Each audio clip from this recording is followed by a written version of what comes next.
علیکم. زه ابرار احمد یم او د یوټیوب په چینل مطابق تاسو سره یو څو خبرې کوم. 4-5 کاله ما هم دا منډې تړلې وهلې او دا یو اکاونټ به مې جوړاو، هغه به مې ختمه او بیا به مې بل جوړاو. ما دا کار نه کوي. کله کله به مې داسې سوچ کو، جذبات به مې راغلو چې یاره راشه بس اکاونټ جوړ کړه، یوه میاشت کار پکې وکړه، کامیاب به شي، 2 وکړه، 3 وکړه. 2 مې هم کار کړلی، 3 مې هم کړلی، خو نه دی کامیاب شوی. د هغې وجه دا وه چې زمونږ کار مستقل نه وي، مونږ له وخت نه ورکوو. مونږ چې کله وزګار شو بس هسې عرضي غونډه کې ویډیو جوړه کړو، زر غوندې ورته ګزاره کړو. مونږ یو دا د ویوز ویډیو ده، حالانکې هغه د ویوز نه وي، ځکه خلک چې کله هم د یو څیز ضرورت د خلکو پېښېږي نو هغو راځي یوټیوب باندې ویډیوګانې ګوري، ټیک ټاک باندې ویډیوګانې ګوري.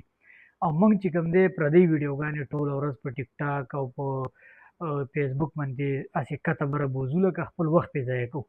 خو موږ داسې د کار ویډیو ځان له نه جوړو، د بل سړي شاعري، د بل سړي اواز، د بل سړي ډایلاګ راواخلو یا چې کوم دی ټمپلیټ راواخلو، په خپله ویډیو باندې ولګو او ځان نه داسې یو غټ چې کوم دی هیرو جوړ کړو.